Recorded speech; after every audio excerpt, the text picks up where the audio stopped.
Isn't it amazing how a haircut can make you feel like a new woman?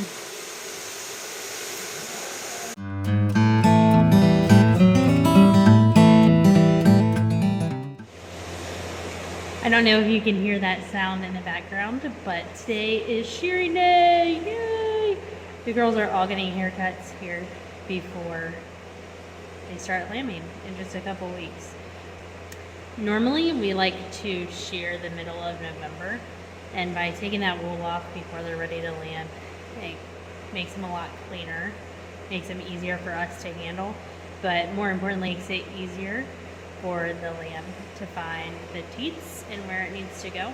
So those are just some of the reasons why we like to do shearing this time of the year. Now, like I said, we like to do it the middle of November, but this year we're going to do a little snafu. Joe, the guy that has faithfully sheared for us since we started raising sheep, has some health issues and he's not going to be able to shear for us. So kind of scrambled trying to find somebody that could come in and do it for us, but was lucky to find a guy named Wyatt who's here today for the first time. So shearing sheep is it's an interesting job, but the people that do it are definitely passionate about it, and that makes it a lot easier to work with them. So I'm going to give you a look at what Wyatt is doing for us today and see how it goes. So far so good. We're more than halfway through. Started at 8 o'clock this morning, and we'll see how we're doing. This pin here and the next couple have all been done so far. So we're doing good at knocking them off the list.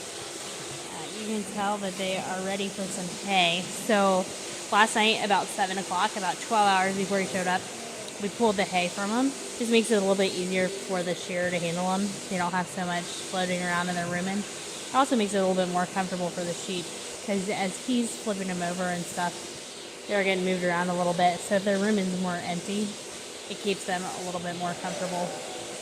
The shear's set up clear at the far end of the barn. Down in that corner. And as he finishes a group, we're kicking him out in the alley back here and then letting them run all the way down to this far pen.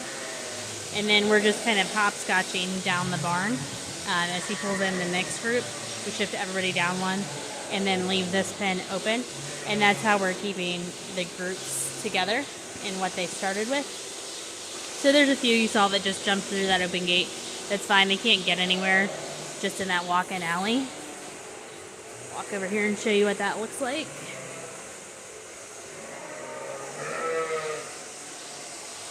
So this is just a walk-through alley. Makes it easier for moving the ewes from pen to pen. So even though it looks like they just jumped out of this pen, can't go anywhere, the gates are all shut through here. They'll get to the end and they'll turn around and they'll come right back here. And then once we fill this pen and he's ready to move the next group into his holding area, we'll shift everyone down one and leave this pen back open. So you can tell we have some big pregnant bellies. We have some ewes that are going to be ready to start lambing here any day. I'm sure they feel a lot more comfortable with some of that wool off of them. It's exciting to see the wool off of these girls because you can start to see what they look like underneath there. You can see if anybody needs more corn or if they're all doing pretty good. I think body condition is pretty decent. You can see some of them are starting to have their bellies drop, which means they're getting a little bit closer to lambing. I'll go around behind too, and we'll see that some are starting to bag up, which is just a term we use for their udder starting to get full. And they're starting to think about having a lamb and making good milk for it. So you can see without their wool, it makes it a lot easier to see what their udder looks like. So if I look up here along the fence line feeder, you can see that ewe there is starting to bag up, starting to fill her udder. So that's just a sign that she's getting a little bit closer to lambing. It's not the only sign. There's some other things that we look for too. Like we look for some swelling in the vulva and just some general size and physical characteristics that makes us know she's getting a little bit closer to having a baby. But without that wool on, definitely makes it a lot easier to tell what's going on. So if I go down here a pen and show you the ones that still have some wool, you'll see what some of those differences are. So look at these ewes back ends. Look how easy it is to see their udder. And then let's go look at a pen that hasn't been shorn. So these girls still have their wool on. It's a lot harder to see what's going on back there. They're just not as clean. It's not quite as easy to handle and visibly examine. Okay, so you can see the done sheep are down there. We're working the ones that need shorn yet to this area, using this as a holding pen. And then we're putting about 5 ewes at a time into this smaller pen where Wyatt is shearing them. Shearing them is just like getting a haircut. It doesn't hurt the sheep in a bit. There's a method of handling them called the Australian method where you can just flip them on their side and kind of roll them around and get the wool off of them. And then he's taking that wool that he takes off of them and putting them into this plastic bag, and he'll be able to sell that wool. It's not really worth a whole lot right now, especially since these aren't a wool breed. The wool's not worth a whole lot, but they are able to use it for some different types of uses. You can see these big bags over here are the ones that he's finished so far. So he's doing a great job getting his ewes moved around. And then once they're done here, we'll kick them down to the end with the pen and just keep working through these that need done yet. So these ladies are happy to have their haircut.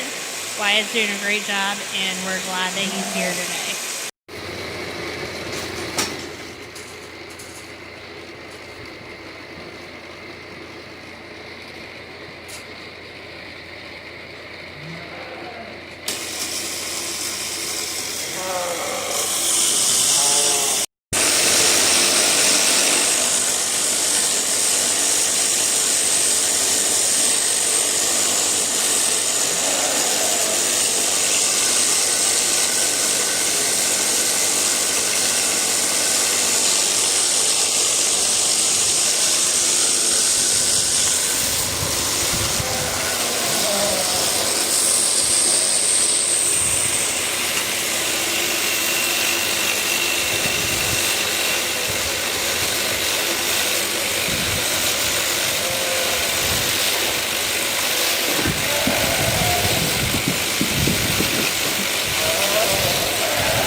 We're going to get this job finished up so that we can get some hay back to these girls, get some fresh straw put in their pens so they're all bedded down for the night. And be sure to hit that subscribe button to catch more of our adventures in the future, farming beyond the box.